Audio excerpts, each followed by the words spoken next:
I'm Justine Steckling, and you might know me as Bipolar Beauty on Facebook or as the reviewer behind After Midnight Book Reviews. I'm here to interview author Annika Vliegen, and who has written a memoir called Recognize Me that discusses her experiences with medical gaslighting.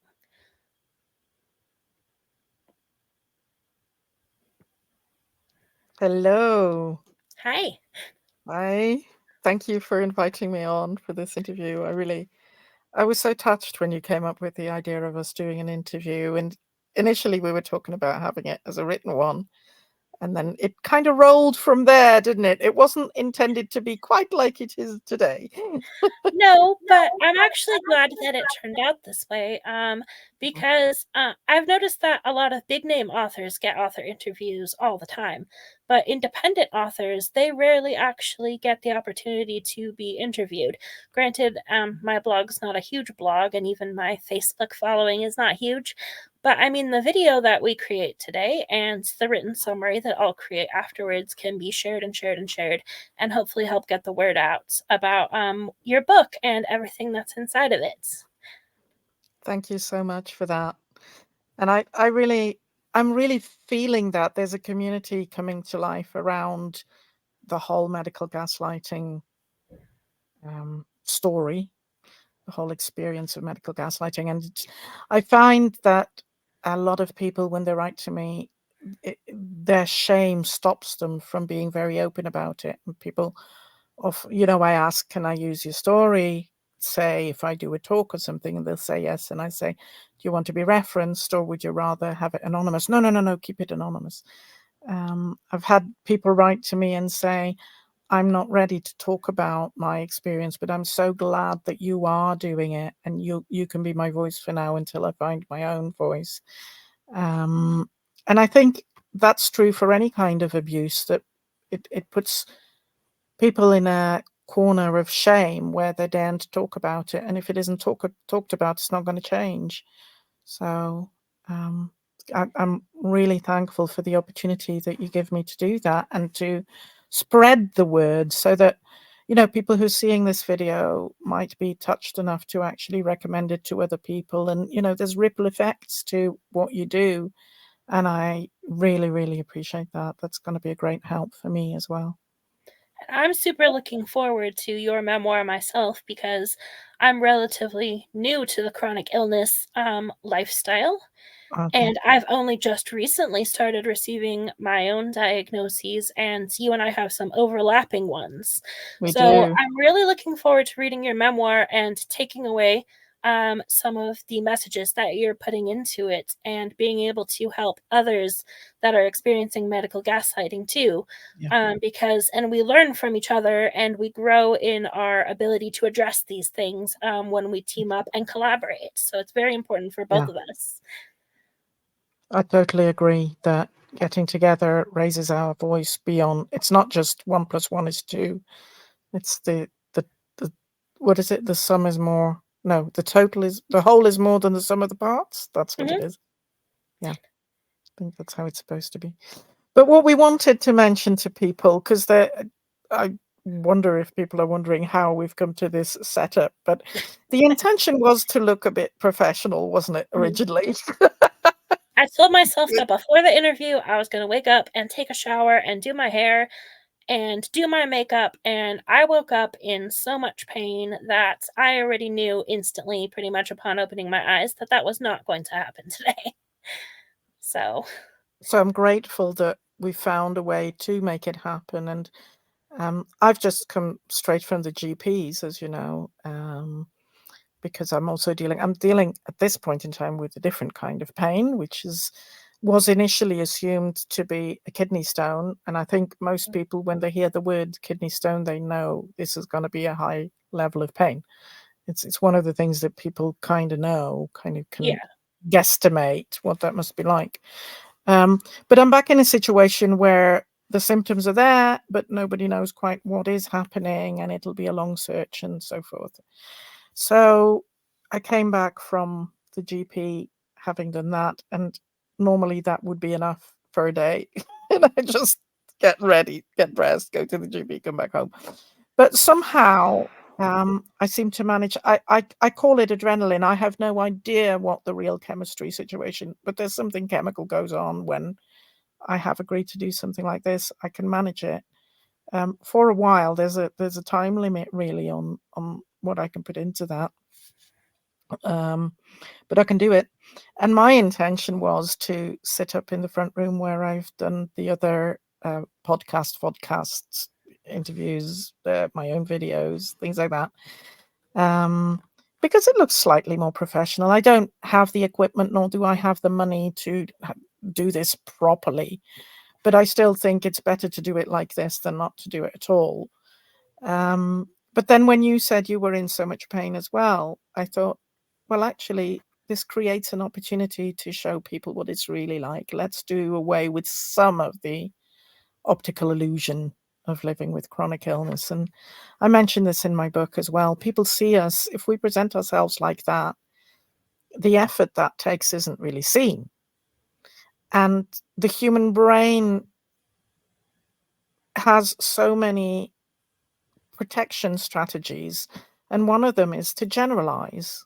We need to generalize to be able to live a safe life. It's part of the human condition.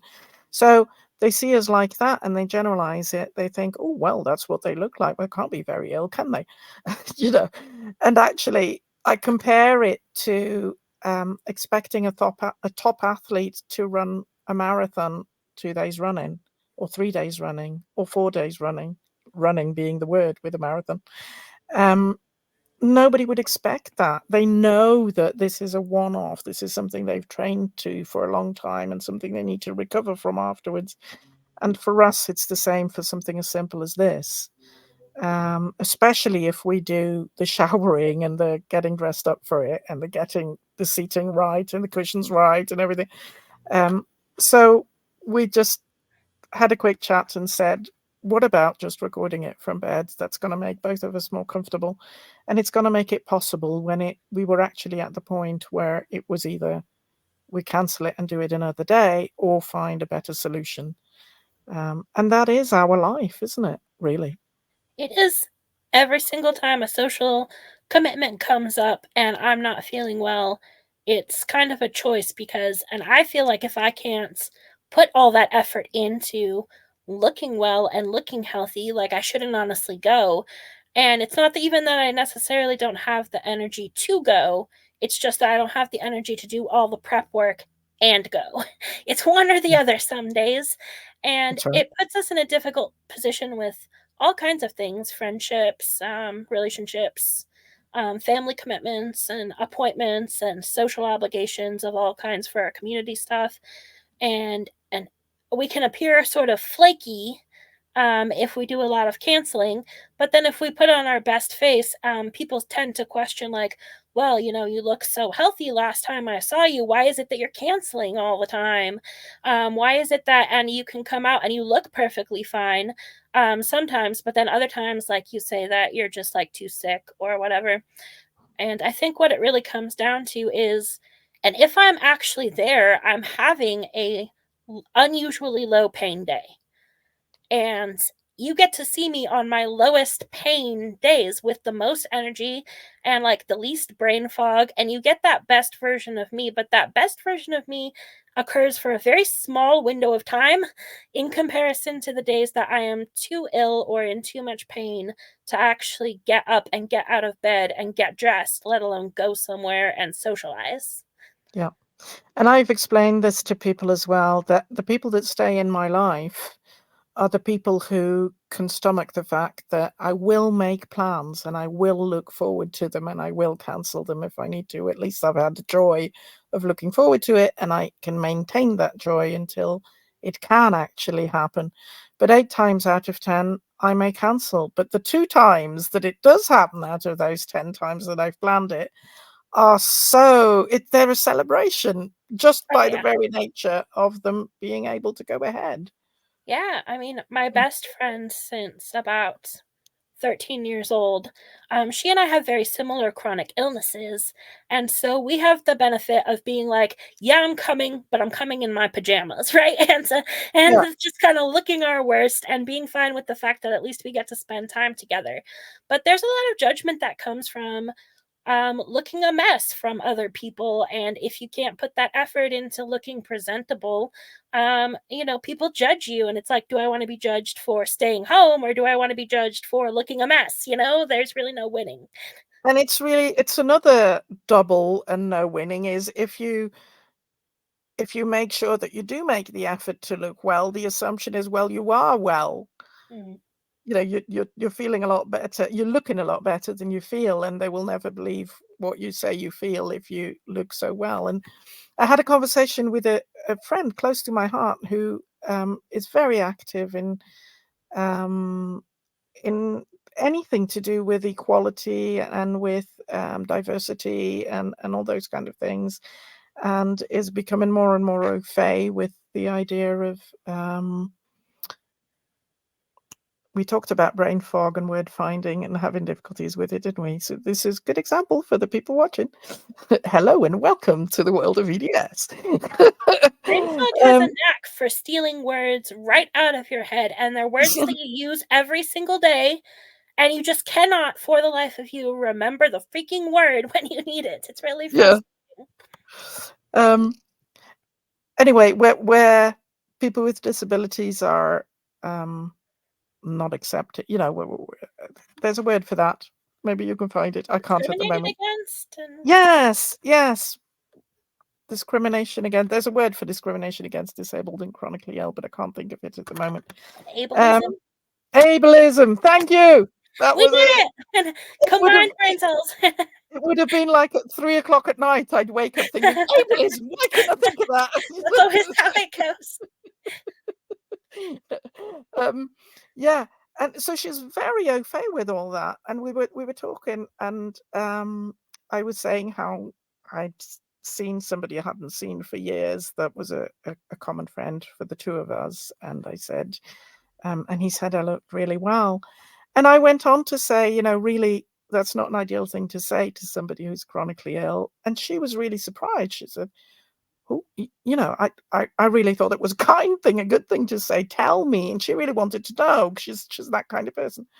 So I went on to explain about the assumptions that come along with a sentence like, you look really well. And also, after years of going through that, this person meant really, really well. And actually, he was correct, because as we were talking, I suddenly realized, hang on, you haven't seen me in what, 5 years or so? Of course I look well, because I was such a mess 5 years ago. Of course I look well by comparison. But if you've been through that so many times, as the patient, you make the assumption that the other ones are going to make the assumptions. It's true. it's a self-fulfilling prophecy after a while. So I said to her, and what should I say then? I said, well, it's all right to say something like, do you feel as well as you look? That's actually a nice, because it gives me the chance to either confirm that, yeah, actually I do look well, I do feel well today, or to say, no, it's a nightmare, but at least I present well, or whatever way you want. Yeah, but that's how it feels often, isn't it? Mm-hmm. And she actually ended that part of the conversation saying, well, thank you for the education, and meant it. It wasn't a wry comment, she really meant it. She said it's so important to communicate those things so we learn. So, It and I think definitely is. my book is very much from that angle. It's somebody asked me about, is it an attack on doctors? Well, no, it's not an attack on. It's not meant to be. They may take it that way, but then I've taken a lot of attacks that they probably didn't mean to be them either. I don't believe there's many doctors that get up in the morning and look in the mirror and think, well, which patient am I going to harm and how am I going to do it today? Let's make a pleasure out of that. I think they actually mean well, but get caught up in being human, basically, and getting frustrated with being unable to help a patient or with not knowing something or whatever. And that is my complaint, is not so much about, it's not another person that in the process of writing this book raised the subject that, so you're writing about misdiagnosis, but really you can't blame someone for misdiagnosing it. And no, of course you can't. And the people that diagnosed me wrongly with ME, chronic fatigue syndrome, myalgic encephalomyelitis, they're the same. They're meant to be the same. There was a lot of discussion about the diagnostics of that and what terms should and shouldn't be used and the way, anyway. They did that in good faith. And in any case, I'd gone with a magazine article that I'd found and read and recognized myself in and said, this is what I think I've got. So it was a bit like on those TV series, those police series, where there's a crime, they think they've got the perpetrator, and so everything is done to prove them right that their suspect is the perpetrator, rather than investigating the crime and finding who really did it. And it feels a bit like that I went saying I might have ME, and so that's what they found. But I fitted the criteria. I still do fit those criteria. That's the thing. So no, I don't blame those doctors at all. And I don't blame the frustration. I don't even hold much against the fact that I got the psychological support, that it was looked at from a psychiatric angle.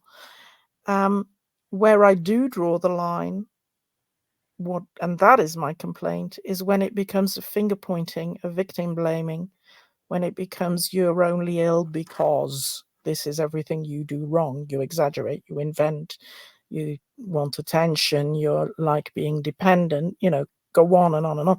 And I don't even mind them suggesting that and helping you think that through.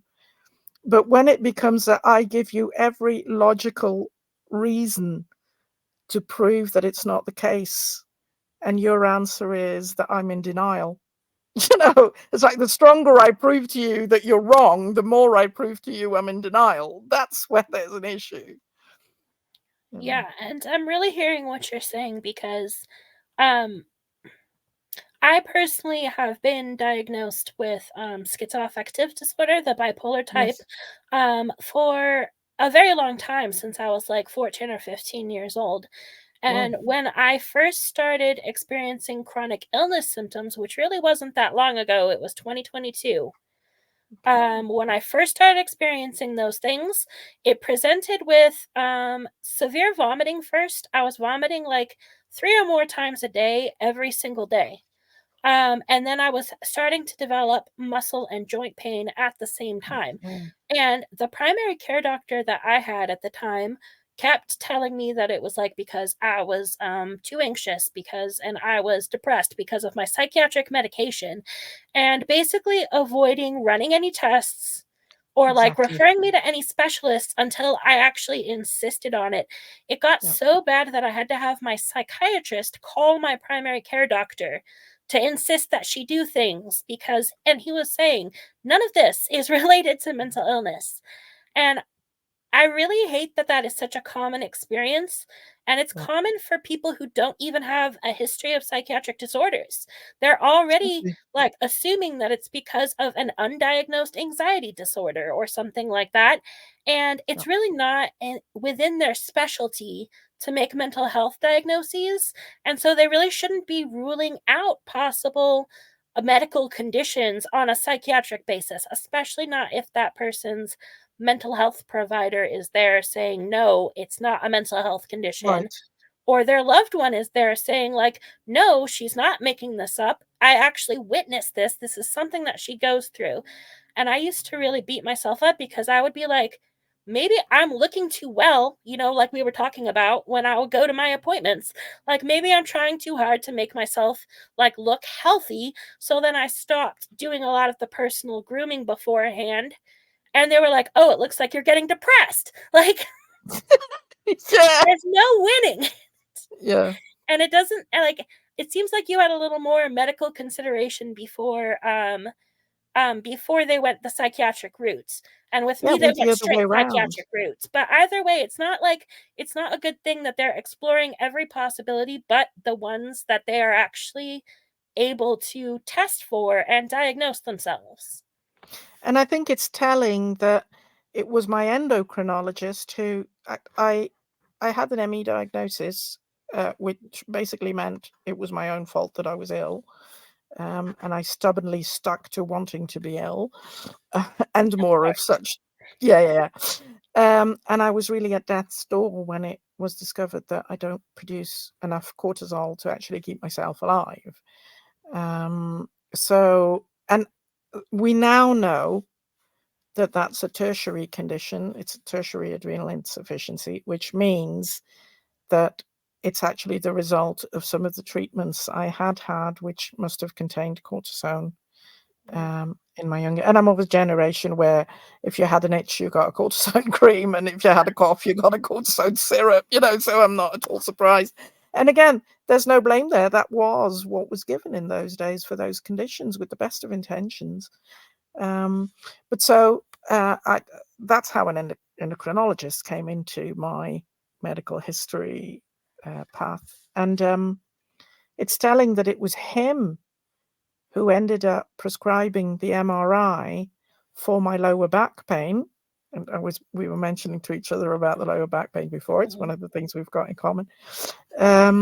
But it was my endocrinologist, because for years and years and years I'd actually been saying my hip hurts. It was my sacroiliac joint, but I refer to it as my hip, even though I was an occupational therapist. You'd think I'd know, wouldn't you? And it was always, well, you've got ME, your joints will ache and your muscles will ache, and so it's perfectly normal. Here's some more painkillers and here's some more antidepressants, so at least you don't care about it hurting, but they don't say that, obviously, but that's pretty much the message. If you take those, you'll whinge a bit less about it. And it was my endocrinologist who prescribed the MRI, and by that stage, when the neurosurgeon saw the state that my lower back was in, he was ready for 2 operations, because the hernia had to be taken out through the back because it had dropped down behind my back, so to speak, so they couldn't do that from the front. And then we had to wait for me to have recovered from that, and basically to get to the point where I really couldn't bear the pain anymore. And as a chronically ill patient and as a chronic pain patient, you put up with it until you're really about to die from the pain, aren't you? We're used to a bit. And then I had the surgery, which I found out just last year is the most major surgery that this surgeon does in that hospital. And it was putting in a prosthesis between the 2 vertebrae. I don't know if anybody's into blood and guts. I'll spare you that. But it was a major operation. And you think, well, you all, not anybody in particular, but the medical world wouldn't even investigate that, because I had ME and I would complain about something anyway. Might as well complain about that.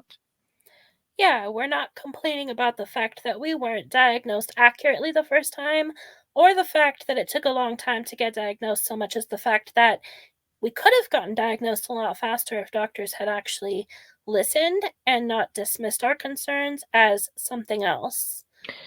To be fair, though, I also, from the point where my search for there's something wrong here and we're not finding it started, I actually had a very good GP who always treated me with a lot of respect, but who was capable of saying, I just don't know. This is not something I'm familiar with. I'll treat you the best I can. I'll refer you to who I can think of. But he was quite open and honest about, we don't know. Let's deal with what we can. And I appreciate that. I don't expect doctors to know every single rare disease and the detail of it. I really don't. I do get a bit shocked when I take my son into the emergency department and the emergency doctor says, what was that condition, did you say? Ehlers-Danlos. How do you spell it? And he writes it on the back of his hand to go and look up on the internet. That's when I get concerned. That's happened to me as well. It's frightening, right? Yeah, it's scary, that. Yeah. So did you want to go into the interview questions? We could do, couldn't we? Justine has been so kind to actually prepare a set of questions, and we've turned them into a banner. Now, um, We say it's for you, but really it's for us because we can't remember them all, so just keep that in yeah, that's mind. right. Makes it easier for us. What were we about to say? We should have done that with my answers as well. Keep me on track. So I think that's your line, Yeah, Justine. so, tell me about Recognize Me. I know we've discussed that it's about medical gaslighting and, like, a little bit of your journey, but tell me, like, the best information that you have about your book. Give me the sales pitch. Well, I won't tell you the best information that's in there because you won't have any reason to buy it anymore. So, my sales pitch. I'm not really good at sales pitches. Let's take that away. I'll just tell you what it's about. It basically documents my whole life from birth to the point where I had my neck operation, which is now a year and a half almost ago. And the focus, so it's a memoir, and the focus is around the medical gaslighting. And so it takes me through the, having a childhood where there was plenty of oddities about me and my body, but nobody really connecting the dots, nobody having any reason to connect any dots either as yet, to the misdiagnosis of ME, chronic fatigue syndrome, with initially, if you're feeling that bad, you can probably do with some psychological support, which I could. And I very much when it started as you could do with some support in handling that, became you need this because of the kind of illness you've got. That changed, and then became you're only ill. You're only the only that always appears in sentences like that is very telling, I think. Isn't this because you didn't have enough attention as a child, and so forth. I've listed a few of them earlier. And then gradually I started to realize, because see, even at that stage, I bought into it because I believed if this is true, if I can find that switch to click in my psychiatric state, I could heal myself. If I enter into this and I deal with whatever trauma that they can come up with, and I can heal in myself. And in any case, even if they can't, just getting rid of all that luggage that any human carries around and deal with it, and it'll save energy. I'll be all the better for it. But of course, when it became blaming me for my state, then it turned. And then gradually I learned that this wasn't just directed at me, it was directed in general at anybody with a diagnosis of ME/CFS, and it was a worldwide issue. And there was a lot of fighting in the press and in courts and whatever around the subject. So that was really a horrifying time. And basically I stopped going to doctors, like many, many gaslit patients do. They just stop asking for the help that they need, which is dangerous. To where I read in the newspapers that here in Belgium there were 2 doctors who were getting fined because they were using unconventional and expensive investigations and treatments for patients with a diagnosis of ME/CFS, chronic fatigue syndrome, CFS, ME, myalgic encephalomyelitis. And my husband and I decided, if they're doing that, we need to seek them out. And I did. And we suddenly found that I had this adrenal insufficiency, and a few weeks later that I had lupus as well.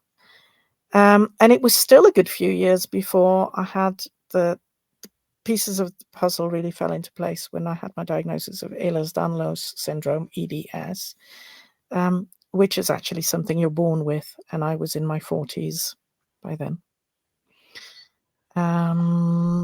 But then the book also then takes me from there, because it's so easy to assume, well, you've got the answers, so you can drop the baggage that you've gained from having been medically gaslit. No. I wish. It takes you to the great joys of I'm having an asthma attack. I really can't breathe. I was reading, it doesn't detail this in the book, it might have done, but I was reading a story to my son. We did a lot of reading because it was one of the things I could do lying in bed, and it creates such a wonderful intimacy. And so I was really relaxed. It wasn't a stressful situation. Suddenly, I couldn't breathe anymore. And what went through me was, it's an anxiety attack, because it couldn't possibly be. I knew I had asthma. It wasn't something new. It had been a long time. It was very well under control. So it was an odd situation that I had an attack there.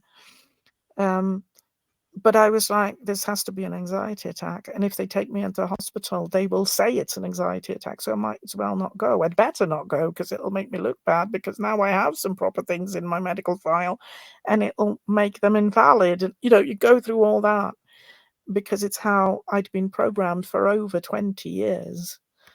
Yeah. And this is what happens with a lot of medically gaslit patients. So it goes through all that to the point where I heard myself communicating differently with nursing staff, with doctors, I heard myself actually negotiating and saying, look, that's your view, but mine is, I'm the expert in my body, you're the expert in the field of medicine. Let's put that together and come to our conclusions together and work in tandem. And I found that was actually a very good way of doing it. It was very efficient. And I got much better care. And some of that came from the developments within the field of medicine, and within culture, and social changes, and the community at large. But a lot of that responsibility was also mine. It takes two to tango. And in fact, what I want to stress as well is that it's the people in the very professions that cause the emotional and mental harm who, it's not those individuals, but were people in exactly the same professions that helped me through and out. I can't say that I'm out. I've actually been told by psychologists, don't expect yourself to really heal from that. Just get to the point where you accept that you won't. That will help you. And I think that's where I'm at, And that's what I communicate to new healthcare providers now as well, that, look, I have been harmed in this way. I do sometimes overreact, get over emotional about things, make assumptions that really aren't based on what you did, but on what somebody did 20 years ago. But please help me through that. And I show that vulnerability, and it generally works very well. But equally, I've become quite assertive. One of the things that I hear from other patients as well is we get very, very sensitive about what's written in our medical reports. And so I'm one of those that reads the reports and, they better be written well. But nowadays, I actually write back and I say, look, this is not a correct representation of the conversation, and it certainly isn't a correct representation of me. And to make it so, this is what needs to be changed. And they do it, they actually change it. So it's actually, it goes through a lot of heartache and pain, but hopefully with enough humor to make it so you can stomach it. Because you have to have humor if you've got to live through this kind of thing, haven't you, Justine? You know this as well as I do. I think if you don't have a sense of humor, you're not going to make it very long with chronic pain. It's going to just eat you up, because you have to be able to laugh at the absurdity of chronic illness as a whole Yeah. in order to really survive it. It comes with so many things that are just like, and humiliating on some level. Yeah. And like times that you're in too much pain or too weak, but you still need to take a shower and you have to ask someone to help you for the first time. Or times that, like, your hands are in really bad shape. That happens to me with my joints. And it's like you're struggling to, wipe yourself in the bathroom. And it's like all these humiliating experiences. If you can't find a way to laugh about them, you end up internalizing them all. And that's not good, because you're also internalizing all that shame that you feel about it. Being able to laugh about it really takes away the shame aspect. And it also kind of helps create a bond between me and other people, where they're seeing what I'm going through, and they're also letting me know that they don't consider me less than or like I'm a burden by participating in the humor, and it's a really good thing. It's a really good survival tool for having this kind of stuff. Yeah. And you remind me of a conversation I had with a friend of mine who had I don't know how to pronounce it in English. Is it Osteogenesis oh, imperfecta. Osteogenesis imperfecta, I think it's and called. that sounds correct. Yeah. He was very, very small. I he always said, "Don't call me a dwarf," so I always called him a dwarf. But he clearly wasn't. He was just, there's a very particular shape that comes with osteogenesis imperfecta with a lot of Mhm. those patients, and he had that shape.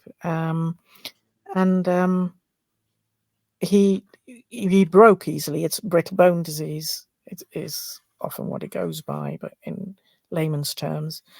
And we had this conversation where he'd fallen out of his wheelchair because he'd gotten stuck in the tram line. His wheels had gotten stuck in the tram line, Oh, so he'd no. fallen out. And I think he had something like 72 fractures or something like Oh that. my gosh.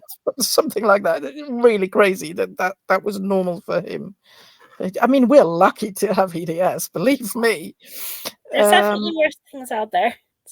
and he had a really great sense of humor. But we had this conversation about that, and he said there was all these people around me, and are you okay? And let's call an ambulance and all this. And he said, and I was doing the clowning round. I was just joking about it and laughing. And he's fractured the whole of his body is fractured, and he's just clowning around because I need to protect them from the horror of what I'm really going through.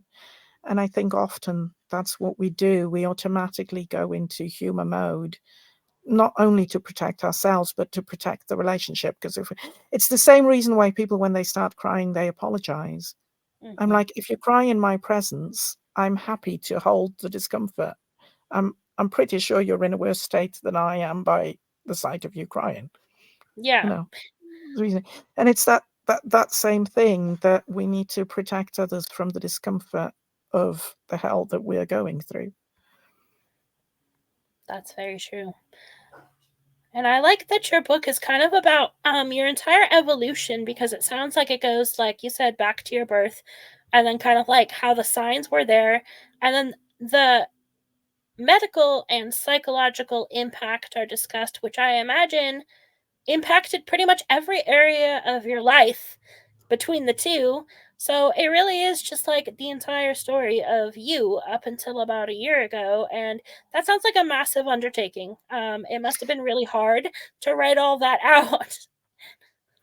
It was, and I before I started writing the book, I had in recent years, particularly, but actually pretty much throughout my adult life, had lots of compliments when I wrote something, when I wrote letters of complaints to uh, factories Doctors? that had. What was it? No, actually, but although that has happened, um, letters of complaint, blog pieces, poetry. I've written quite a bit of poetry in my day, and things like that. Um, People were very clear that I was capable of writing in a way that touched them. But that's quite different from writing a book.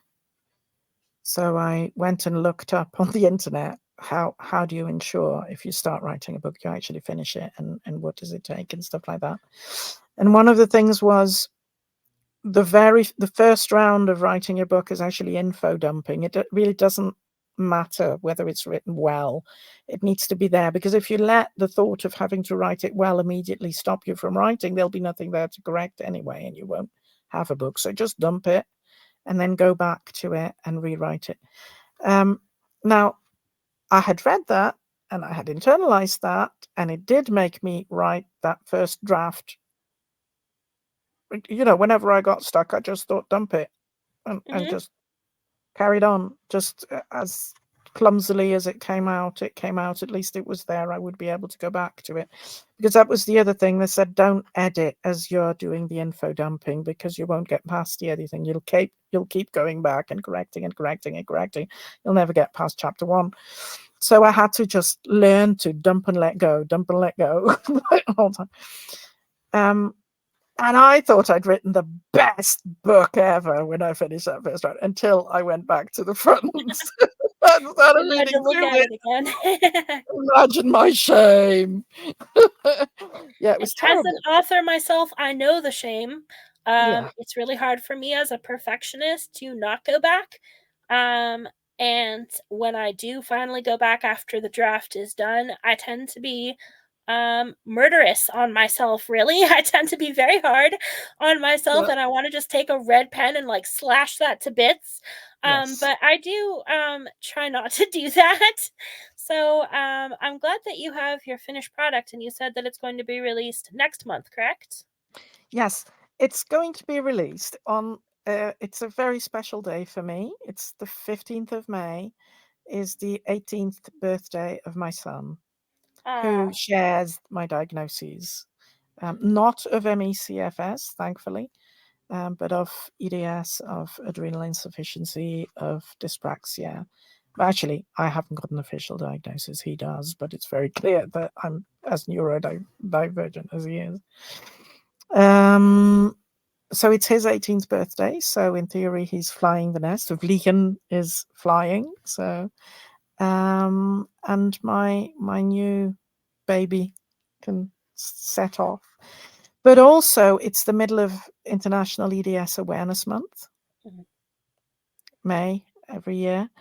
It's 3 days after International ME Awareness Day, the 12th of May.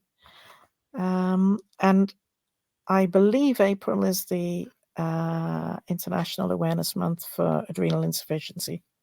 So it's all very close together. And so it feels like that needs to be the day. And so that's what it's going to be. And I live in Belgium, but I spent 11 years of my life in the UK. And some of the book is about that as well, because that was partly used in the gaslighting as well, because I did have culture shock and things like that. And I'm sure like a bit of a language barrier at first, right? With some of the doctors, or not so much, because your English is pretty flawless. But I know I've known other people that lived in Holland and had Dutch as a first language, and they said yeah, initially moving to the UK was a little bit difficult for like at least that 6 months to a year, because it wasn't quite exactly the same as what they learned in school, you know? I usually say 2 years it took me to integrate, but I was only 17 when I went over there, had my 18th birthday when I lived there. Yeah, and I went on my own, left all my family and friends behind. Just Oh, bye. that must have been scary and fun at the same time. Exactly. Yeah, a lot of my life has been scary and fun And at the fun same at the time. same time. Actually, come to think of it, I think that could have been the title of the book: "Scary but Scary and fun." fun at the same time, and that would have been great. Yeah. So, is your book going to be available on Amazon? Yes. And is it going to be available in all countries, or? Worldwide, it should be. Yeah, it's going to Okay. be on Amazon, Barnes and Noble, and Waterstones, and in the local village shop here Oh, in that's Rag. awesome. But what I was going to say was I did my training. I was actually an occupational therapist, and I did a postgrad in health research, Mhm. which gives me a different kind of insight into the whole story as well as the patient side of it. But I did that in the UK. They were both awarded by the University of Leeds, and so for the launch, I will be in the UK in Leeds. So if anybody's out there and you're curious and you want to be part of it, I would say I'm going to press another button here. Hang on a second. Make sure you subscribe to my email list, and then you will have all the information, or follow me on Facebook, on Instagram, blah blah blah. But an email is probably the best way to keep informed.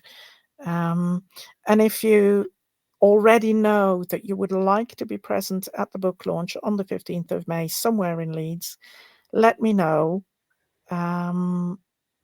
because the likelihood is there'll be a limited number of people that can come, because the space will be limited. And I would love to see any of you there. It'll just be such a boost for me, because I have this fear that I'm going to organize all this and there won't be anybody there. But my husband and the musicians have asked to come and things like that, and my publisher. So yeah, I would love people to turn up, but let me know so I can take into account that you're coming and how many, and whatever else. Well, that should be really fun. And if you want to know how to get in touch with me, I'll go to another button. This is my website, and there's a contacts page there. There's also a subscribe button that takes you to the link that I posted before. I can also be found on Facebook as Anneke Vliegen Writer, soon to be author. Somebody asked me, you know, it's one of the things that chronically ill people who are on disability benefits get a lot of the time. People you meet new will ask, "So what do you do?" And I learned to say, "I spend time in waiting rooms," or "I have doctors build up their pension," or things like that, you know? Um, but this time, just a few months ago, somebody asked, "So what do you do?" And we were talking about I used to be an occupational therapist. That was it. We were looking at things, and the OT in me was speaking. So I used to be an occupational therapist before in my more functional life, is how I usually put it, or in a previous life when I was more functional. And she said this, "Oh, right. So you were an occupational therapist. So what are you going to be now?" Nobody's ever asked me that before. And I was like, "Yeah, I've got an answer for this. I'm going to be an author in a few months' time." Just brilliant. That must have been a great moment. Yeah, it was. And The I know it's very realization. tiring being asked, like, what you do. Like, even if you have an answer, it's like, why is everyone so obsessed with what you do for work? It's like, if you're out of work, they're like, what do you do Not with your right. time? Like, it's kind of sad. So, Yeah. Yeah, and time is one of the things that comes back in the memoir as well. That a few years ago, I learned the terminology around functional or usable hours, and that has really helped me to communicate and to surpass the optical illusions that we were talking about earlier. That I can explain now to people, look, you see me at my best, which has taken a lot of effort anyway, but I get on average, which means that there's some push and pull with it, or I can apply some push and pull with it if need be. But on average, I get about 4 to 5 functional hours in a day. And then I have to explain what that means, because when I have to explain that that also includes, because I have to maintain the same balance that anybody else does if I want to have some mental health as well as physical health to the best possible. So those 4 to 5 hours have to include the relaxation part of it, because there's a big difference between relaxation and rest. Because if I lie out in the garden in my hammock reading a book, or if I sit in the city or in the comfy chair doing a bit of crochet, that's activity. That's part of my 4 to 5 hours. The other hours that I'm awake, because nowadays I have the 8 hours sleep on average that people seem to need. I don't know. So that means there's a lot of hours in my day that I can't actually do anything. Now, like I've said, there's some push and pull with that. I go through periods of having more hours in my day, but inevitably something will happen that'll take those away again and upset the average. And when I look back all through my adult life, it's been about 4 to 5 hours. And the closer I can stick to that with some regularity, and if I do half hour to an hour activity followed by half hour to an hour's rest, real rest, lying in bed, doing nothing but pass time, you know, and then do something active, whether that's cognitive, whether it's physical, whatever. If I do it like that, if I keep a rhythm like that, then I'm at my best. The quality of activity in those few hours rises beyond imagination, really. But so far, I've never been able to stretch the amount of hours. I've only been able to improve the quality in those hours, and inevitably it'll go down again because something will knock me back. But on the whole, that's going in the right direction. Yeah. that's a good thing. There are a lot of aspects to chronic illness, like that one, that people just don't understand unless you explain it to them. And unfortunately, I feel like most people have such little knowledge about chronic illness that you end up explaining yourself over and over and over and over. And that in itself is exhausting. And I don't really want to spend my functional hours doing that. You know what I mean? So, I do. and I And appreciate that it's in your book. I like to think that my book, I hope so, that my book provides some help with the vocabulary of it all. Because not only is it exhausting when we're already at the end of our tether and really explaining, let alone defending what we're going through perpetually is an extra drain. Also, the vocabulary, our experience is so far from the norm that the majority of people will never feel as we do. So there is no language for it.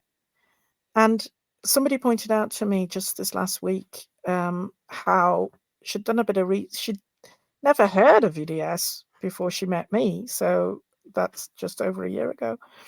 And since then, just me, the writing of my book has motivated her to go and read up and do her research about EDS, which in itself, I think I've achieved something. Yes. Yes. It's just one person, but it is one person. And she came back to me saying, look, I've looked up about EDS, and anything I read about it, there is nothing there that actually expresses how bad it is.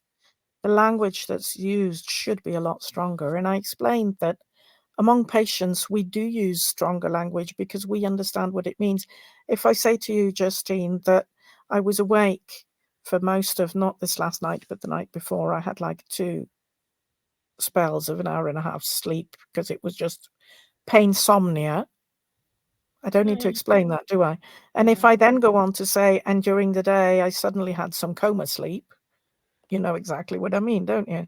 And I think within this context, as people listen to this interview, they might as well. But if you throw that into a conversation with any ordinary person, they will just think you're a drama queen, and it'll add to all the medical and social gaslighting because you're illustrating their point, you Yeah. know? And so we have to find ways of, I think it's very important that we explain rather than defend, that we assume ignorance, that people aren't out to get us. People just don't know and don't understand, and they won't if we attack them by defense. They might if we give them a reasonable explanation, but that takes a lot of control and energy as well. So the more we practice that and the more we develop a right vocabulary in which to do that, the easier it will become for everyone, for all parties, I think. Yeah, and that's a big barrier. Just the fact that most people will never experience the things that we experience. I mean, when we're talking about our high pain days, if I'm telling you that like every inch of my body, including my hair, hurts, and you know exactly what that feels like, but the Absolutely. average person has no idea what that feels like. And sometimes you But have to try and come up with creative ways to explain it, and sometimes you just can't. You have to accept they're not going to get it. I mean, I've gone so far as to be like, okay, think of everywhere that is covered by skin that hurts, right? Like, and like, I don't know what else to say, but it's not necessarily their fault. I mean, we no. as a species have very limited capacity to imagine things that we have no frame of reference for. And a lot of the time it comes down to doctors saying things like, well, chronic illness is like having the flu all the time. And it is not like having the flu all the time. It is a million times worse than any flu that I have ever experienced in my entire life prior to developing chronic pain. And I don't think it's a fair comparison, but it's also one of the very few universally understood comparisons. It's still not a good one. It's hard to come up with language that people can relate to. And I think the word pain, most people have some image of what pain is like. They may not have it to the depth or breadth that we experience it regularly, or they may associate that with something very, very acute and short term and have absolutely no idea what it's like. If that you've been experiencing that for the last decades, and the likelihood of you experiencing that for the next few decades, unless you die, is very high, you know. That's completely different than having stubbed your toe, you know, which is extremely painful in the moment. Um, so the experience is very different, but they have some idea. But when you talk about being tired, being exhausted, being drained, I have still not found the right vocabulary. I use a wide range of vocabulary to try and describe that, but there is no describing that really, unless you've been there. And what I have found is there's 2 categories of people, if you could put people into categories, who understand that and who've come back to me. And this will probably shock some of the listeners and viewers and readers because you're going to write this out. I wish you luck with that. It's not going to be word for word. It's going to be a great summary, though. Yeah. But what those two categories are women who have had difficult pregnancies and have been really exhausted in their pregnancy. They tend to know. And I've had women who've experienced that jump to my defense in conversations where people have tried to tell me that I should do a bit more sport and be a bit more fit and all that. And she jumped in and said, "Ha! Do you think when I was pregnant that would have helped?" You're It's right. like, and the other category, that's the bit that's so shocking, is I've had a few friends who've had cancer and cancer treatments who, while they were going through it, made a point of getting in touch with me and saying, "Now I understand." I Mhm. actually get emotional when I tell it, because when we bring up any comparison with anybody going through cancer, there is no comparison. I am not in competition with any other condition. But when people who, everybody knows the big K and the big C in English, um, and everybody's scared of it, and it's kind of known what that does with a person, and respected, and we have no say there. We really shouldn't. We don't know what it's like. Nothing is worse than that, and neither is our situation. Probably right. I don't know. I've not been there. I've only ever observed it from a distance.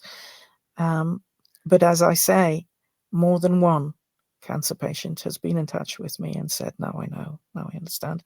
And they even add, "Look, for me, this is going to end. Either I'm going to get over this, I'm going to heal." Although apparently the bad effects from the treatment last a very long time, and the aftercare is very, very poor. Once you've had your cancer treatment and you're better, you go back to be checked, but there's hardly any support for what you're still going through because of the damage the treatment did. And here we are, what I was saying before we started this interview. I've started somewhere and I don't know where I'm going anymore. Don't worry, but I think it's that moment where you Sorry. realize that you're understood. And she said, "Either I'll be healed or I'll die, but the likelihood is you'll be living with it for a lot longer than I will." You know. So yeah, that really gets to me. That, like you say, on the one hand, it's, yeah, I'm understood, and on the other, it's this confrontation again with the horror of it all, really. I mean, if someone who is literally at risk of dying and finally understands what we've been experiencing every day, that's a pretty powerful thing. It's heartbreaking for both sides, of course, but Exactly. it's and it's just I don't think people really understand the severity of any of chronic illness. And also how long you experience some symptoms before the rest come to the party. Which brings me to our next question, which was well, actually I think our next question we've already covered, but We've covered, um yeah. how old were you when you first experienced symptoms that required medical attention, where you had to go to the doctor and get checked out? I actually called my mum to ask her because I was thinking I was very, very, very small. I was a toddler. But I better check that with mum because, and mum said the same. But initially, I mean, I had the childhood diseases that now you get a jab for, or against rather. um, I had measles and I had the Winterbock and whatever that might be. I think it's red something. Um, Is it I don't know. Very, very young age, but apparently I also had some kind of lung infection, some n- n- what's it called, pneumo, whatever. Anyway, I had a lung infection when I was 3, so something with my immunity, and also I will have been given treatments that included Mhm. cortisone. Um, and then we couldn't quite remember when I started twisting my ankle. But I kept twisting my ankles. I just, that was from primary school, I think. Mhm. Might have been earlier, but at primary school, definitely. And when I got my EDS diagnosis and I started telling my friends about it, and so what is it? Well, we'll lose, we're hypermobile and lose joints and whatever. Um, every single one that had known me for a lifetime, so to speak, would say, "Oh, I remember you. You were always in some kind of bandage. If it wasn't your shoulder, it was your knee," that kind of thing. And yeah, and I remember my school friend that I'm still friends with, and we were friends. We met. We've been friends since we were 14 years old. We were at the same school when we were 13, but I hadn't met her as a friend yet. But I remember her at school at one stage. I came to school and I had to tell them what was happening with my body, and she said, "Ah, you've been looking in that book again. What haven't I had yet? Oh, I'll have that." And she meant it. That it was our humor. It wasn't a dig. It was just like, you're not spared anything that can possibly go wrong with the body. No, no, Um, and my fiance says something similar to me all the time. She's like, "You might as well just get the medical textbook out." yeah. So So, from that point, how long was it and until you received your first diagnosis? Because you said it started as a toddler, so you're looking at what, over a decade, probably 2 decades yes, before you got a diagnosis? I had a lot of acute diagnoses all the Hmm. time, but the kind of let's make a picture out of the dots came just a few weeks before my 21st birthday. Oh, wow. That's a long Mm. time of living with strange things happening to your body and not really having any explanation for them. Other than you're a weirdo, which I was and am. So now I kind of take that on board and I'm like, yeah, that's me. But I did suffer from the idea of being a weirdo. I really did. Yeah. I think that's Um, something that a lot of people struggle with when they have mental or physical health conditions and they're young. Whether they're diagnosed or not, there's a lot of stigma that young people face. But maybe reading your memoir too will help give some young people that are in a similar position some hope that their future can be better because it looks pretty grim around the time that you're a teenager. Because teenagers are particularly cruel to all of the teenagers that are different. So, I have to say again, writing this book has made me realize just how privileged I have been and how lucky I have been. There were so many moments in that book where I realized if something hadn't happened in that moment, the story would have been very different. Um, and one of them is, although I felt like an outcast almost, I did most of that for myself. I was popular. I had a lot of friends. Um, but I only realized that looking back because I felt so odd and so weird and so ill-fitting with everybody else. Um, and we had a reunion with the people from the village I grew up in who were from the same birth year. So they're the ones I was at preschool with because from primary school I was taken to a school in the city. And also during primary and secondary school, I did go to the Girl Guides, so there was some connection there as well. But those people, and I found to my great surprise that the things that I'd been so ashamed of in myself were actually things that they made good use of. But if only I'd realized, they actually chose to be in the group with me because I would do the talking. It's like, um, yeah. So my self-esteem, like you say, with a lot of children and teenagers, their self-esteem's affected, and it's not always about other people being cruel. It's just this sense of I'm odd and I can't explain it. I think that comes along with not really understanding what's wrong, not really knowing what's making us so different. It Yeah. almost feels like if you had a word for it and it would be less isolating. But knowing that something about you is different, whether that's mentally or physically, and not being able to put it into words, just knowing that it doesn't seem like anyone else experiences it, in itself can be really depressing and isolating. And scary sometimes because you feel so alone. So hopefully having that And in experience in fact, words will help others, you know? yeah. Having my son go through this as well, but he was in 5th year of primary school when we got the EDS diagnosis.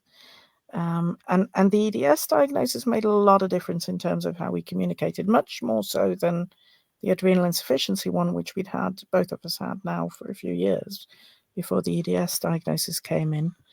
And then at one stage, I took him to the pain clinic, and a lot came out of that, which I won't tell too much about because it's in the book and you should read it, really. But that whole episode describes a lot of what you're saying, because once I'd been to the school, once a teacher had explained some of it to the class, which my son got a lot of apologies after that. And people went up to him and said, if I'd known, I would never have said or done A, B, or C, and said it from the heart. And then shortly after, I took a wheelchair to school for him to use there. And I only went in to explain to them the safe use of it, because if you've got EDS and you have to be in a wheelchair, you won't be able to push it. Your chances are very high that you won't be able to push it yourself, because if your legs are that weak, your arms are likely to be as well. You're just too drained. So he would need the other kids to push him. And So not I went walking in. through the halls. And So the OT and me went to give them that talk. And at the end of that, they all listened. And I was quite amazed. At the end of it, I said, look, this is your chance to ask all the questions. And I know that my son does overreact when asked those questions often. So do I. This is the reason why. I gave some context about how that happens.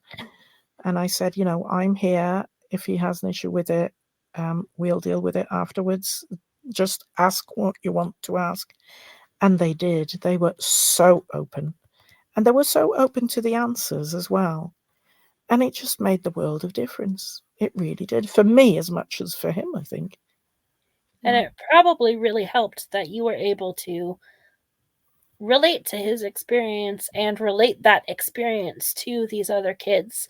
I Yeah. imagine it's a lot harder for parents that have children with diagnoses that they don't have and they haven't experienced to try and foster that same kind of understanding. So I think he's really lucky that he has you.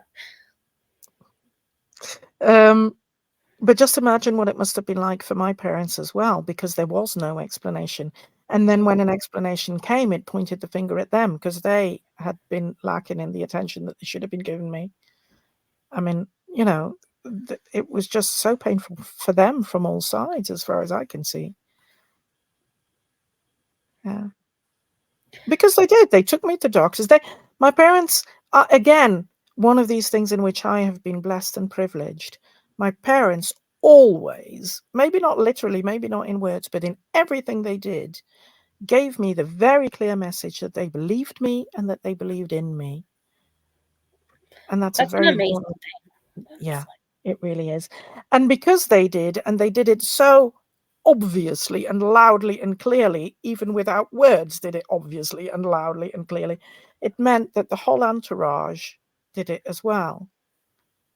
Yeah. Like somebody might every now and again, some smart ass would, pick up and say, wow, you were able to do such and such. You came to the wedding and I saw you dancing, and now you're sitting here saying you're hurting too much. Well, yeah, I'm hurting too much because I went to the wedding and I danced. It's like, it's pretty logical to me. But somebody else would jump to my defense. I wouldn't need to, when I was with any family or friends. And it was a rare occasion when anybody dared do that anyway, because the message was clear. Yeah. And at the Yeah. time, you were just at the mercy of the knowledge of the medical community. I mean, Sure. realistically speaking, our knowledge of autoimmune conditions and chronic pain conditions has grown exponentially since the Yeah. 1990s. And if you had one of those conditions before that, there was very limited information available, if there was any, depending on how far back you go. They used to Exactly. just be like, well, you have ghosts in your blood. Good luck with that. It's like, and like, Did you have growing pains? I haven't met an EDS person yet that wasn't diagnosed with growing I had pains. really terrible growing pains that were so bad that some days when I was walking, I would be sobbing because of the pain going up Yes. my shins. Your Just trying to shins. walk from class to class, it was like Yeah. agony. Yeah, dragging from class to class. Mhm. And I then tried, like, school all the sti outings, let's go to a museum oh, and just no. scroll through it As a time and kid, time and I was again. always saying, "My feet hurt, my feet hurt, my feet hurt, my ankles hurt, my feet hurt, my ankles hurt." Like, anytime I had to stand, it was, like, so much pain, and now, and my, tendons in my ankles are ridiculously loose, and I have toes that like to pop out of alignment on their own, accord. So, like, that was all that foot pain was just the precursor to this, like, Yeah. My but that was just podologist growing knows it pains. now. I've got this my right big toe for some reason Mhm. lately. It's always that one. It seems to go in phases of which body part decides to play up for a few Yeah, months, and then it it's a does. different one again, which again undermines credibility, doesn't it? Um, but this podologist now knows, even when she looks at it and is not touching it yet, she's prepared to say, I was there this week and she did something, and I was like, hang on a second, because I could feel it threatening to go. There's a difference between the actual subluxation and luxation, or the Mhm, threat of it. So I could feel mhm. it threatening. She said, "I haven't felt it shift yet." No, you wouldn't, but just leave it for a second.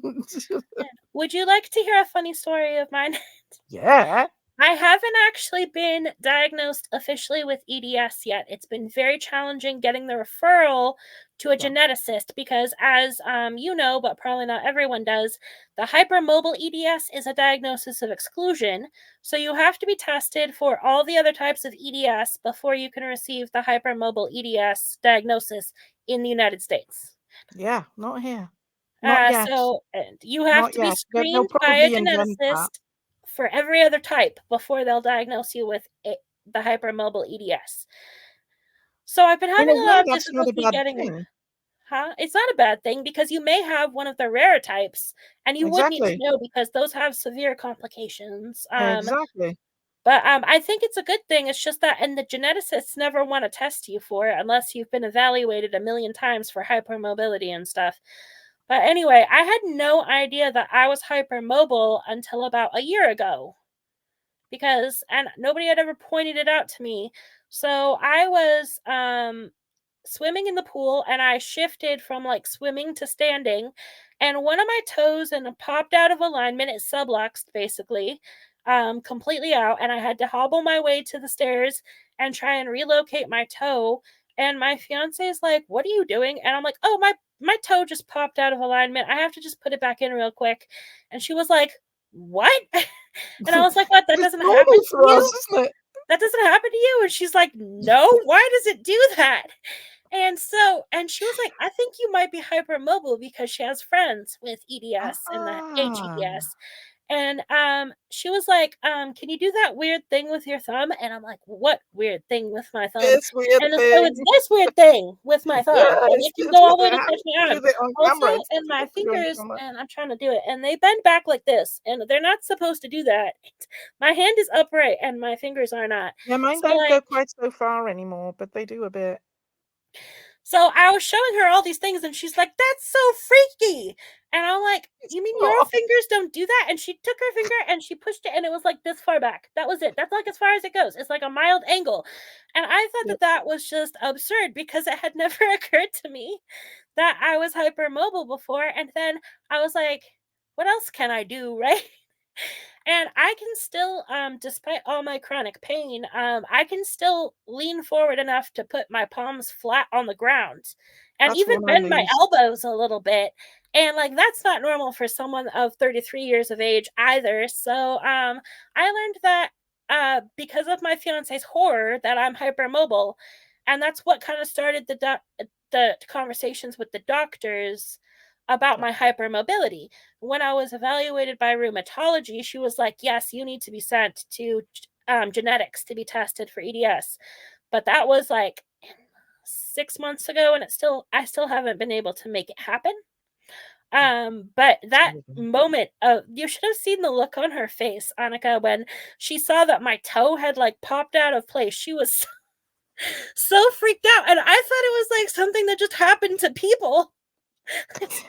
I'd It's never questioned it. It happens to my mom to an extent because she's also hypermobile, and she didn't know oh, either until I pointed it out to her.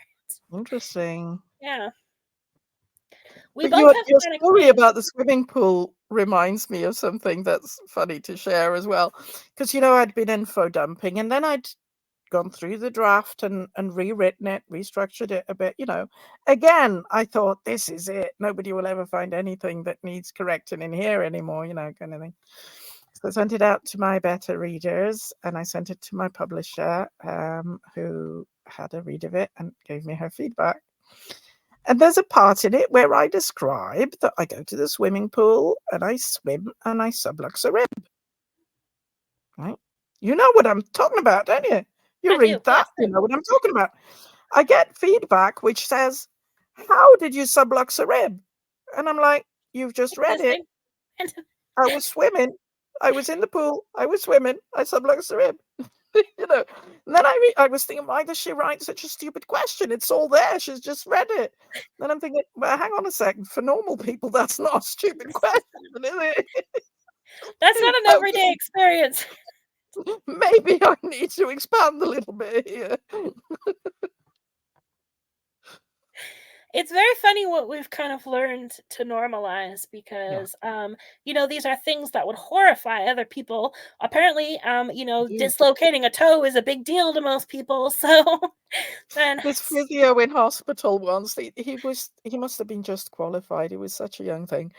And he came and he clearly hadn't read anybody's notes and did exactly the same exercises with everybody that was there, which post-surgery is a sensible thing. I mean, it's a lot of mobilization, passive mobilization. So he took my foot and started doing the, turning the ankle in circles. It's completely controlled movement. I'm not even doing anything. He's doing it. And he just got, I can't go any further. It's I'm like, yeah, that's normal. I have got EDS. You've got what? Well, EDS, Ehlers-Danlos. Did you have a look at my file? Thankfully, he was able to put it back really quickly as well. So he wasn't as silly as he looked, but he was rather shocked that this happened. And I was like, well, that's what it does. and I've been very privileged so far that I've experienced some subluxations, but no outright dislocations. Same So I here. haven't actually had to go to the emergency room to have anything put back in so far. And No. I've been able to do it myself. I have a little bit of training in relocating some joints from some first aid training. But and it's not as bad if they're subluxed because they're already kind of still in there, so you can just fix it. I haven't had a total dislocation, but I'm not looking forward to the day that I do dislocate something and Right. have to go to the emergency room because they seem to have a very hard time with my medical record already. There's so much stuff in it and they already seem overwhelmed every time I go to the emergency room. It's ridiculous. And With once I me, have EDS on there. with mine nowadays, they don't even particularly look at it anymore. They just They're like, "It's too much." yeah, like I've been in with this thing that was assumed to be a kidney stone, but isn't.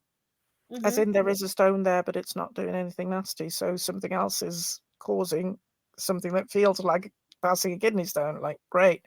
That's the kind of pain people understand. If you say that, they know.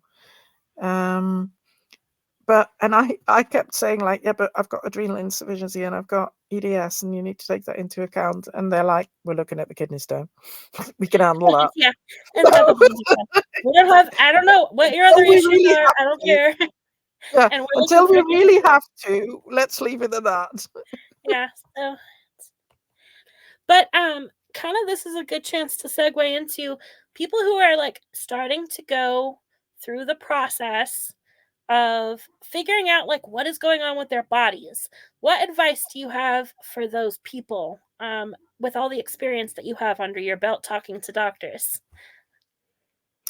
One thing is, I think it depends on the healthcare system that you live within. I mean, I've experienced the differences between the UK and the Belgian one up to the year 2000, because things have changed in both countries since then. But to the extent that you have any control over it, do not be put off by the term doctor hopping. Just keeps as long as you're in a compass as saying that there's something wrong, you're worthy of finding out what that is. Don't give up on your own worth. Equally, when you find a doctor who is empathetic, respectful, who acknowledges your dignity, but is capable of saying, I just don't know, let's deal with what we do know, cherish them. Really do. I often find people at the beginning of their journey when they're looking for a doctor for a particular, so because the thing with EDS is there's hardly any EDS doctors. There's geneticists who diagnose and then they say, now it's up to you. Yeah, they You send know, you back to your primary. yeah. So for each of the different things that goes wrong with our body, because we've only really been talking about luxations, subluxations, and hypermobility, but there's real systemic reaction in the whole body with most people who have EDS. And you need a different specialist for each of them. And so people at the beginning of their journey will often ask, do you know a doctor who knows, do you know a rheumatologist, or do you know an orthopedic, or do you know a gastroenterologist, or, the list goes on. Who knows about EDS? Who's well versed in EDS? And my answer often is, don't necessarily go looking one who knows a lot about EDS. Go looking for one who's prepared to find out and prepared to hear you. I think that's more important. The knowledge they can always brush up on. In fact, I think some of the ones that are well up on it get stuck in what I know is what it is, rather than there's still going to be surprises here, which there always are. So looking for the attitude of a doctor, to me, is much more important than looking for the knowledge that the doctor has. I think that's an important piece of advice. But I'm always loath to give advice, because what worked for me, when you're in the kind of position that we are in, I wonder if you'll relate to this, but I don't want to make the assumption.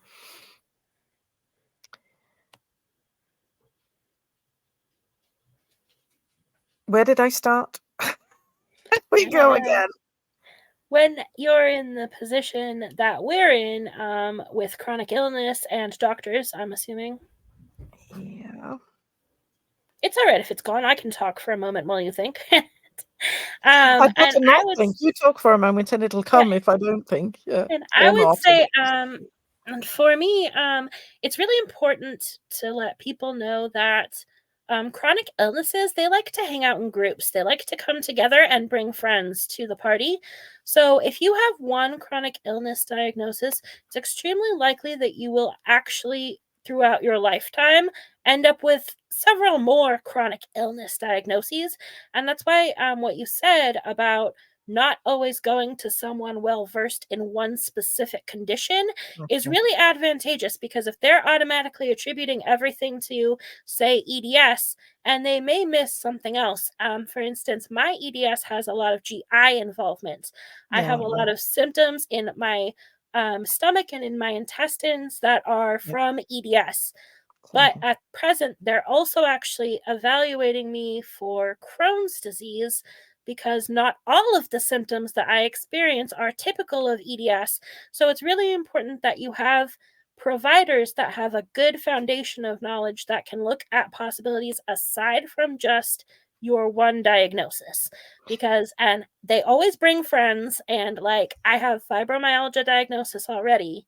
So, and the more that you have, and the more likely you are to collect more, which is True. unfair, and horrible, and is not something that anyone should have to experience, but it is the reality that we face. If you have fibromyalgia, you are more likely to have an autoimmune disease. If you have EDS, you are more likely to have an autoimmune disease, and there's a huge overlap between people who have hypermobile EDS and fibromyalgia.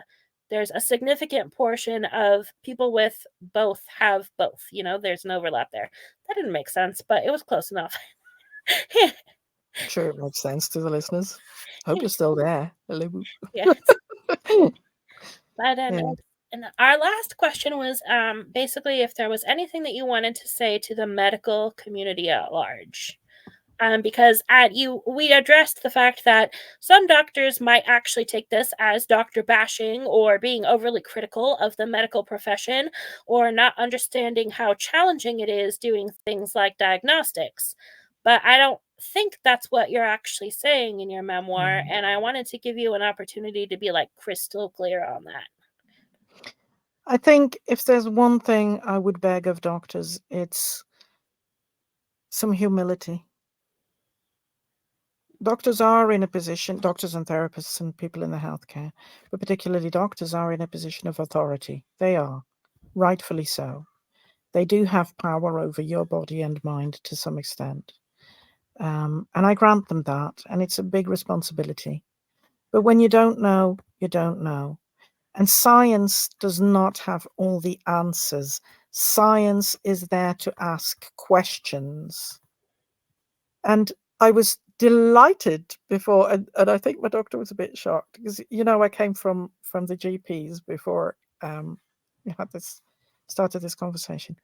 And we were talking about the problem that's in my abdomen at the moment, and how I'm going to have to suffer lots of investigations again that won't show anything, and that, and I was doing and they will find something eventually, but it could take years, and in the meantime I have to deal with it, and won't be believed, and I was on that reel again. And she's capable of listening and hearing that really amazing doctor.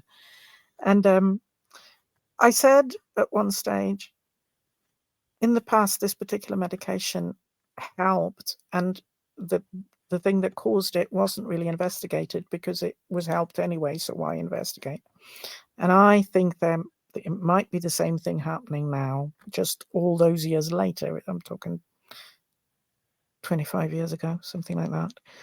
But I'm not taking it anymore. What about if I just try? Because we were talking about which doctor would I need to go and see, and how do I get there, and when do I do that? Which steps do I need to take first? Blah, blah, blah. And I said, but what about if we just try that medication? Is there a reason for not doing that? Is there a risk involved considering where I'm now? So she actually bothered to look it all up. And she said, and she stopped herself. She said, well, I could so easily say that, given your history and your age and so forth, that it's highly unlikely, but you're not. And I said, I'm not normal. She said, no. And she realized, like, professionally, I should not be saying this. And I said, I am so relieved to hear a doctor actually acknowledge that I'm not normal, as in, our bodies actually are made up differently Hmm. by the fact that the collagen is faulty, and the collagen is in every single part of your body. So we don't fit the textbooks. We are not what is understood as normal. So let's think outside those lines. And to actually hear a doctor saying it, I mean, she stopped herself, but once she knew I was okay with it, because she's stressed. I didn't mean anything negative. I know. That's what makes this such a beautiful moment, because it's an acknowledgement rather than a dig. It's so incredible when you find a doctor that you trust, to the extent that you're able to trust after the experiences that chronic illness patients have with most doctors. Yeah. And someone that you can feel reasonably confident when you're going to your appointments, they're gonna hear you. And whether or not they know what to do in that moment, they will find something to help you. Yeah. Maybe right now they're just ordering tests, but maybe they're also going to look up a treatment or something. There are lots of really, really good doctors out there. I recently found a PCP that I love, and I could not be more happy because I've been doctor shopping for like 10 years trying to find a good Yeah. one. And I Yeah. finally found one. And you know what? He's not allowed to retire. But and it's really a great feeling when you find someone that you actually feel like you can trust with your health, because there's a big anxiety for me about not getting the right treatment, is that I'm going to die. Like, there's times that I seriously worry if they Really? don't do something, like I'm not going to make it, and like nobody is listening to me. And that's one of the and a very big side effects, I think, of trying to get a chronic illness diagnosis is you're getting all these normal lab results, normal test results, normal scan results, and you're just like, they're not going to find it and I'm just going to die, and it's a very real fear. And I think even just doctors taking a few moments to listen and validate kind of what's Yes. happening can make a really big impact on someone who has that fear. Just to feel heard, to feel like someone is going to make sure that we don't die is already a huge thing. Well, my fear that I'm gonna die, I shouldn't say it, but I'm gonna say it anyway, so close your ears. But the dying in itself would be more of a relief in some way, certainly physically. I often joke that really I should have a bodiectomy, you know. But the thought, like now with this abdominal pain, which is at the level that the pain of passing a kidney is, and not passing a kidney, obviously, passing a kidney stone. We know And what you mean, don't worry. I've got experience of it, so, you know, I knew what I was relating to. It felt like I was passing a kidney stone. The thought of having to live with that without any diagnosis or care, and staying alive with it is probably more scary than the thought that maybe this is gonna kill me, you know? Yeah. It doesn't, the abdominal thing isn't gonna kill me, I'm pretty sure of that, but, you know, you know what But I that's mean? and it's a very real thing what you're saying is, like, living in unending pain is not ideal either. I mean, you do need care for pain management, Exactly. And because otherwise it definitely and yeah, the situation in America is just terrible at the moment, isn't it? I mean, we get yeah, decent care here for that. yeah, and I have an pretty much the bare minimum for pain management. It's very challenging. I mean, there are some times that my pain is so bad that I'm, like, sobbing and on the verge of vomiting, but I Yeah, still won't go to the ER because they're not gonna give me anything for it anyway. They're gonna, write off an excuse and tell me to take some Tylenol, which is just not gonna help. It's yeah. really rough here right now trying to get proper pain management treatments. Cruelty, Um, sheer cruelty. it is cruelty, and, there are so many people that are in states where they're flat out refusing to prescribe pain medications Yeah, for chronic illness, and those people have to move to another part of the country just to get the kind of healthcare that they need to manage their pain. I mean, it's just insane over here it's right beyond now. belief. Yeah, it's beyond belief. It's just, you know. But I One definitely thing I relate. wanted Like, to add, as advice to people, not so much the ones who are first, uh, to people who've actually had long-term experience of being gaslit, of being stripped of their dignity and their credibility questioned and their whole character assassination, um, and they get a diagnosis, and then it's a whole different medical path you're on, and you get new healthcare providers, and you don't yet know whether to trust them, and you have to put that up, and you're starting not at zero, but at way below zero in terms of trust in those kind of therapeutic relationships. You're actually expecting somebody to pay off a debt that somebody else created. Give them a chance. Be on alert. Be on alert. If they go down that line, off you go.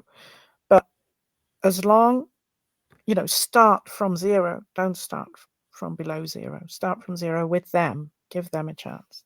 They don't have to earn your respect. They get your respect and they can lose it very, very quickly.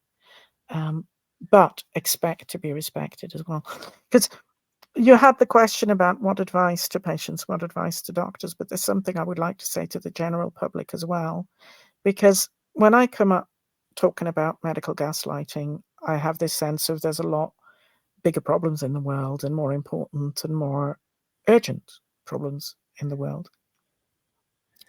But if everybody made it clear what I said before about my entourage, my family, my immediate friends, things like that, just lived with the expectation that people around me would respect my condition, even when it was not diagnosed or misdiagnosed. It was just like, this is her, this is her character and that's her body, and you will respect it. If everybody did that for everybody, if there was an explicit expectation of respect for everybody in whatever condition they were in, what would that ever take away from any of the other issues that need dealing with in the world? Nothing at all. So just start from that explicit expectation of respect for every patient. One thing I learned to do towards healthcare providers who did make those insinuations, because often it's by insinuation, and I would say, if I am imagining all this, or I am exaggerating all this, or whatever else you want to fill that in with, does that make me any less ill? Surely there's something wrong with me if I'm imagining all this. And doesn't that deserve care? And actually it shut them up really quickly. It was a really good way of doing it. And reminding yourself of that, I think, is important as well. And if the people around you start doing that for you, it's not even advocating. It really is just an expectation of respect, an expectation of upheld dignity. If we start doing that loudly, because one of the things that I've heard quite a lot is, well, disabled people or chronically ill people, or, that community, those people, what we get, isn't it? Those people, they are very well cared for in the Western world. And then my answer to that is often, well, in modern Western history throughout, women have been very well cared for by men. See how they like that. Yeah. you know it's much the same. We are asking to be cared for. Well, obviously we are, but we're also asking to be respected. And that's all. Working in mental health, and I was told during my training that you should automatically assume that everyone that you work with on a professional level is already doing their best. And I find that mindset is really helpful for life in general, not just mental health settings. If you just assume that everybody is already doing their best, you tend to come at them with more compassion and understanding, and you tend to be able to work towards a solution with them rather than pester them with suggestions that aren't going to work or that they've already tried, or making them feel invalidated. I mean, if you're already assuming that, like, yes, what they're saying is true, and yes, they're already doing everything they can, you have a good starting point. And I just wish that was a Well, universal mindset. I think that works in two directions, because some of what I've been trying to say, I don't know if it's so obvious in my book. It's difficult for me to gauge what is and isn't obvious in my book, actually. But as a patient, you have that responsibility as well. And it's what I was saying before about don't make the assumption that they will also treat you badly, because people before them have. Just go in there and assume that they are doing their best. And even the ones that did, most of them made mistakes within a culture that they were taught to treat things that way. Mm-hmm. That was the way it was done. I now think, I wouldn't have said that at the time, I can tell you that much. But I've come to the insight that they actually really did believe they were going to help me by doing that. Just because their best is their best doesn't mean it's what's best for you. No, But I mean, exactly. you can still show them Right. that kindness as you show them the door, it's allowed. So I think what you're saying is very important. Like, you don't want to disrespect anyone just because of a negative past experience. You always want to start fresh with each person, and you always want to assume that where they are right now, they are doing their best. I think that's a good place to end our interview on, because I feel like we've covered everything in your book. But I still know that there's so much more that I'm going to find out when I read it. So there is. I've but been thank you careful. for meeting with me. I think we've covered the issues rather than the stories. And Yeah. that's So beautiful. Thank you so much for this opportunity. And it you're helps so me as well, welcome. because it's been very emotional. The writing of it hasn't, but the rereading. And even I can't even count anymore how many times I've read every single word that's in there. And still, in fact, more and more I cry when I read it. No, And I'm something like sure. this is part of the healing process, really. So thank you. And maybe we can get together and do a live sometime. But I think we did a really good thing with our interview today. And I look forward to receiving the video so I can type it all out. I will do what needs doing for that right now, because else I won't know how to do it anymore. Okay. So I'll do that right now and send you. Find out. I've done it with other people, so I just don't have it ready in my brain, but I'll find out. All right. Alright. Thank you so, so much. Lovely to Thank speak to you. you. Bye. Bye-bye.